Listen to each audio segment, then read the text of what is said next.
Hai semua, di video kali ini kita akan belajar tentang sifat-sifat integral. Langsung saja ya. Oke, nah jadi untuk sifat-sifat integral tak tentu di sini ada 4 sifat. Nah, yang pertama itu integral dari suatu konstanta. Jadi A di sini adalah suatu konstanta dx, maka hasil integralnya itu adalah ax tambah c. Nah, jadi misalkan contohnya gini, untuk soal yang sifat pertama ini integral dari 5 dx, maka hasil integralnya langsung saja 5x tambah c. Nah, untuk sifat yang kedua itu kita ketika mengintegralkan dari a fx dx itu maka a-nya, a ini di sini sebagai konstantanya itu kita pindahkan ke depan, kemudian kita integralkan langsung si fungsinya. Contohnya begini. Misalkan kita punya integral 10x dx. Nah, di sini 10 sebagai konstanta bisa kita keluarkan, jadinya 10 integral dari x dx gitu.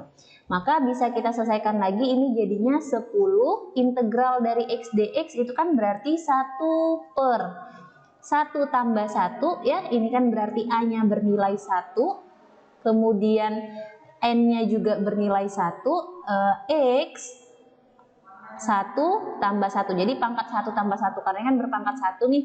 Sesuai dengan cara mengintegralkan, ketika kita punya ax pangkat n, maka integralnya ya, integral dari ax pangkat n itu kan sama dengan 1 per n tambah 1 a x pangkat n tambah 1. Nah, ini untuk mengintegralkannya.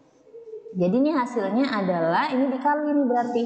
Jadinya 10 dikali 1 per 2 x pangkat 2 plus c. Nah, ini bisa kita sederhanakan, berarti jadinya 5x kuadrat plus c.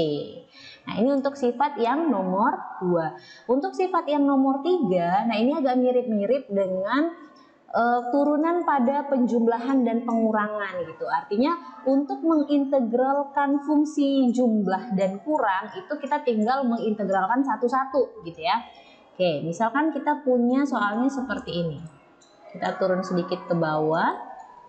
Jadi misalkan kita punya integral dari 3x kuadrat ditambah 2x dx. Nah, jadi ini kan jumlah nih, berlaku juga ya untuk yang kurang. Ini kan artinya sama saja dengan integral 3x kuadrat dx ditambah integral 2x dx. Maka ini kita bisa gunakan si sifat yang kedua tadi, jadinya 3 integral x kuadrat dx ditambah 2 integral x dx.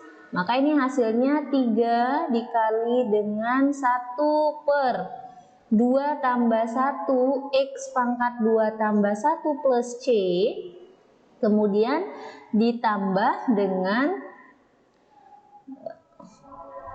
2 kali 1 per 1 tambah 1 x pangkat 1 tambah 1 plus c.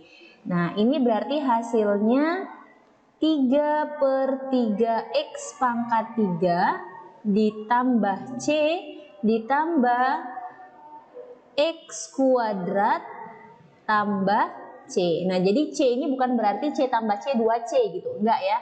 Jadi hanya satu saja kita buatkan c-nya. Jadi x pangkat 3 tambah x kuadrat plus c, karena ada suatu konstanta gitu. Jadi bukan plus 2c, enggak gitu. Nah, ini hasil dari pengintegralannya. Untuk pengurangan juga berlaku gitu. Jadi integralkan satu. Nah, mungkin ini aja yang bisa kita ajarkan. Semoga bermanfaat dan terima kasih.